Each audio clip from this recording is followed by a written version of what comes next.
Big thanks to Lit RPG Reads and our buddy Paul Bello, a fine fellow indeed, for suggesting this deep dive into the wild world of the Tunnel Fighter in D&D 5e. You know, I've always loved those moments in tabletop RPGs where the tension is so thick you could cut it with a dagger. I remember one session we were holed up in this crumbling dwarven outpost, surrounded by a horde of goblins, outnumbered, outmatched, and just barely hanging on. Each round of combat felt like a desperate struggle for survival, figuring out how to maximize our attacks and minimize their chances of overwhelming us. It's that strategic back and forth that really gets my blood pumping. And speaking of strategic combat, there's been this buzz in the D&D community about a fighting style that takes those tactical considerations to a whole new level. And well, it's stirred up a bit of controversy, too. It's fascinating how a single fighting style can ignite such passionate debate among D&D players. What we're dealing with here is a mechanic that has the potential to disrupt the carefully crafted balance of the game, and that always gets people talking. You're talking about the Tunnel Fighter, right? It's this fighting style that was originally presented in Unearthed Arcana. Think of it as a sort of testing ground, where Wizards of the Coast, the folks behind D&D, release experimental content to get feedback from the community. Now, the thing about the Tunnel Fighter is that it grants the character this almost unbelievable ability, unlimited attacks of opportunity. And that's where the alarm bells start ringing for a lot of players. To understand why, let's take a step back and break down how opportunity attacks usually work in D&D. Picture this. You're facing off against a snarling ogre, and it tries to lumber past you to get to your squishy wizard friend in the back. Normally, you'd get one chance to smack it as it tries to move out of your reach. That's your opportunity attack. It's a single reaction. A quick, decisive strike to punish your enemy for trying to get away. But the Tunnel Fighter throws that whole dynamic out the window. It lets you essentially enter this super defensive stance as a bonus action, a little extra action you can take on your turn. And while you're in this stance, you can make opportunity attacks without using up your precious reaction. So suddenly, every time an enemy so much as twitches within your reach, you get a free swing at them. And in a game where positioning and movement are crucial for success, that could be a game changer. Exactly. And that's why it sparked so much debate about whether the Tunnel Fighter is overpowered. Now imagine you're that fighter in the Dwarven Outpost I mentioned earlier. You're surrounded by goblins, and they're trying to swarm you. With the Tunnel Fighter style, you could potentially take a swing at every single one of them as they try to maneuver around you. Suddenly, you're not just a fighter, you're a one-person army holding the line against a horde. It sounds like a power fantasy come true. But I can see how that could lead to problems with game balance. If one player can single-handedly control the battlefield and shut down entire encounters, it could take away from the fun and challenge for everyone else at the table.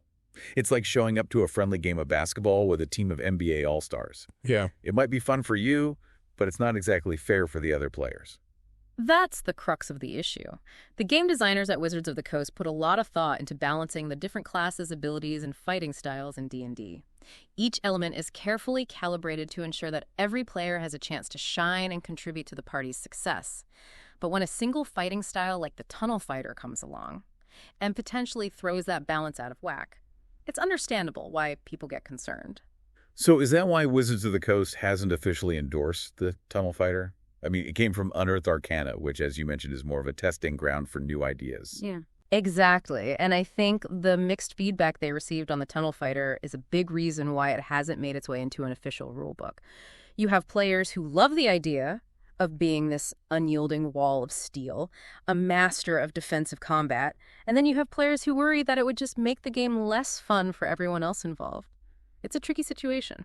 So what do you do if you're a player or a dungeon master who's interested in trying out the Tunnel Fighter, but you're also concerned about its potential to disrupt the game? That's a great question. And it leads us to some of the most interesting discussions about the Tunnel Fighter. Because while it might seem inherently overpowered at first glance, there are actually quite a few ways to tweak or modify it to make it more balanced and integrate it into your game without turning it into a one-player show. One of the simplest ways to address the potential balance issues with Tunnel Fighter is to limit the number of opportunity attacks a player can make while using it, instead of granting unlimited attacks, which can quickly spiral out of control. You could restrict it to a certain number per round. Maybe they can make 2 or 3 opportunity attacks while in their defensive stance, still giving them a significant edge without completely dominating combat. I like that idea. It keeps the spirit of the fighting style, that feeling of being a defensive powerhouse. But it prevents them from shutting down every enemy that comes within arm's reach. It's like giving them a limited number of get-out-of-jail-free cards for opportunity attacks. They still have to use them strategically, which adds another layer of tactical decision-making. Exactly.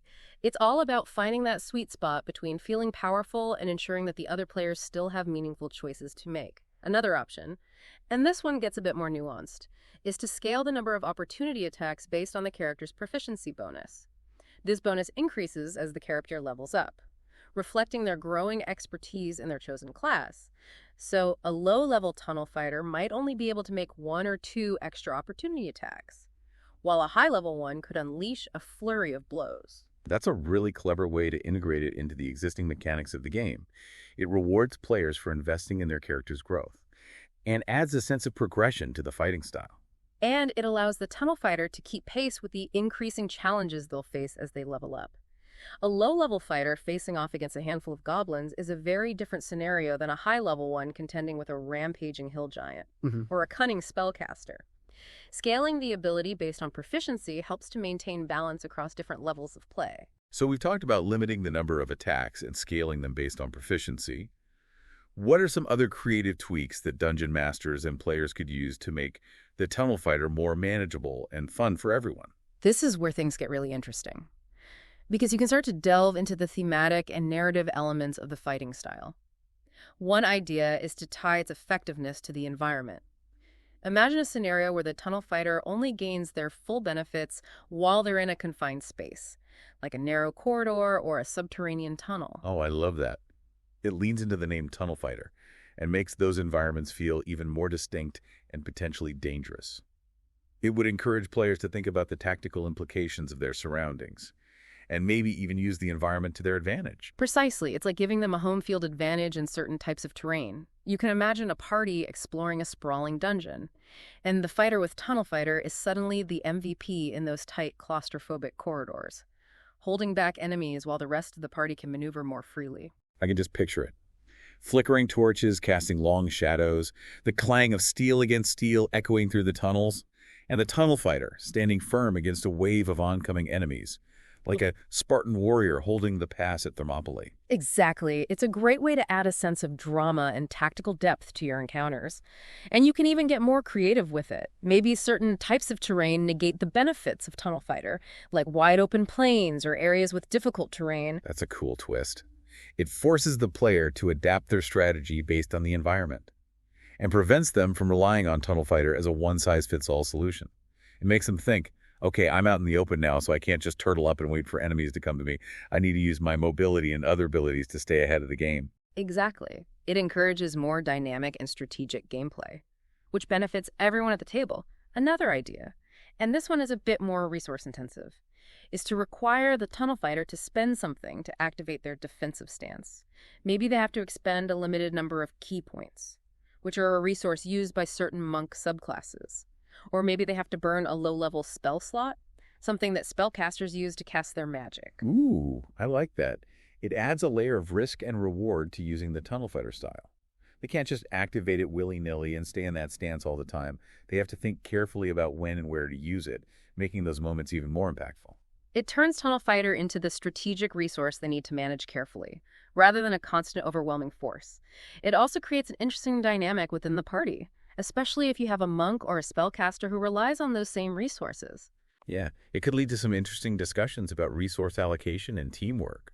Maybe the fighter has to ask the monk to hold back on using their Kai-powered abilities for a few rounds so they can activate their tunnel fighter stance for a crucial encounter. Exactly. It adds another layer of strategic complexity to the game and encourages players to think collaboratively.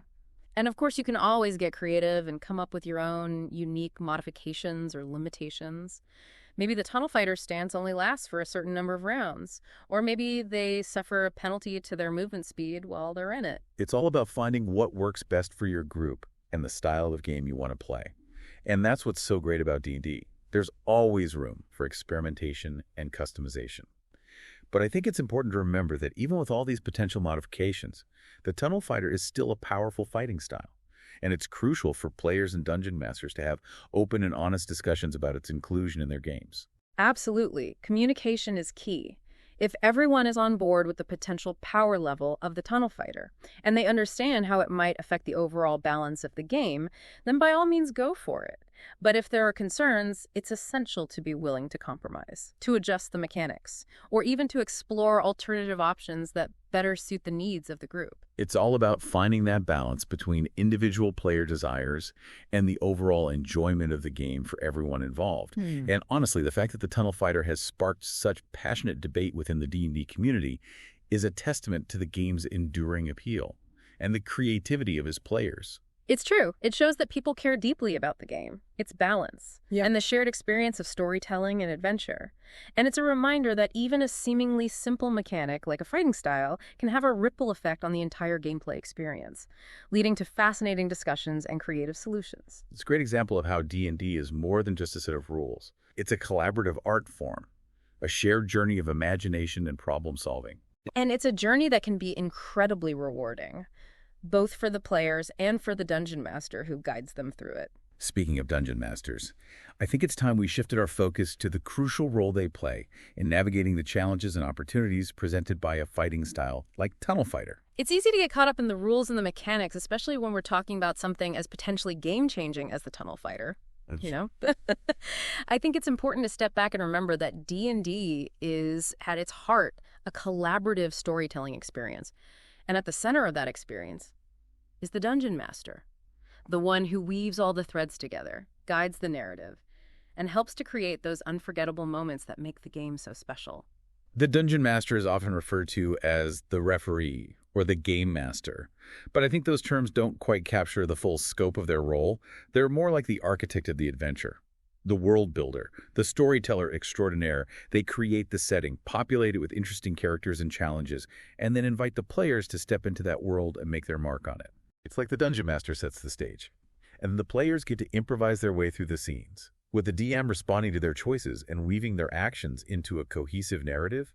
It's a delicate dance, a constant back and forth between player agency and DM guidance. Exactly, and that's where the true artistry of dungeon mastering comes in. It's not just about knowing the rules and rolling dice, it's about understanding the players, anticipating their reactions, and adapting to their choices in a way that feels natural and exciting. A good DM is like a jazz musician, riffing off the energy of the group, building on their ideas, and turning unexpected twists and turns into memorable moments. I love that analogy. It really captures the improvisational nature of D&D and the way a skilled DM can create a sense of shared storytelling, where everyone feels like they're contributing to the narrative. But when you introduce a mechanic like the Tunnel Fighter, which has the potential to disrupt the flow of combat and overshadow other players' contributions, it adds another layer of complexity to the DM's role. Absolutely, and that's where open communication and a willingness to adapt become even more crucial. If a player wants to use the Tunnel Fighter, the DM needs to have a conversation with them about how that fighting style might affect the game, both in terms of balance and in terms of the overall narrative. It's not about shutting down the player's desire to explore this option, but about working together to find a way to integrate it in a way that enhances the game for everyone. So it's like a collaborative brainstorming session, where the DM and the player can discuss potential modifications, explore different scenarios, and come up with solutions that address both the mechanical and the narrative implications of the Tunnel Fighter. Exactly. Maybe they decide to implement some of the limitations we discussed earlier, like limiting the number of opportunity attacks or tying its effectiveness to specific types of terrain. Or maybe they come up with a completely unique solution that fits the specific campaign setting and the characters involved. The key is to find a compromise that satisfies the player's desire to use the Tunnel Fighter, while also ensuring that the game remains fun and engaging for everyone at the table. And that might involve getting the other players involved in the conversation as well. Maybe they have ideas for how to counter the Tunnel Fighter's abilities, or ways to work together to overcome the challenges it presents. It's all about fostering a sense of teamwork and shared ownership of the game. I couldn't agree more. And this discussion about the Tunnel Fighter and the role of the Dungeon Master really highlights something fundamental about D&D. It's a game about collaboration, about shared storytelling, and about finding creative solutions to unexpected challenges. It's about embracing the unexpected, about thinking outside the box, and about working together to create something truly memorable, and with a little bit of ingenuity and open communication. Even a potentially disruptive element, like the Tunnel Fighter, can become a catalyst for exciting new stories and unforgettable gaming experiences. Well said. And I think that's a perfect note to end on. Remember, folks, the world of D&D is vast and ever-expanding, full of endless possibilities for adventure creativity and personal growth. So gather your friends, roll some dice, and let your imagination soar. And remember, the best campaigns are the ones where everyone feels empowered to contribute to the story, regardless of their character's abilities or fighting styles. And a final nod to Paul Bello, fine fellow, for suggesting this deep dive into the Tunnel Fighter. It's been a blast exploring this controversial fighting style with you all. We hope you've gained some new insights into its mechanics, its potential impact on game balance, and the crucial role of the Dungeon Master in navigating its complexities. Until next time, happy gaming.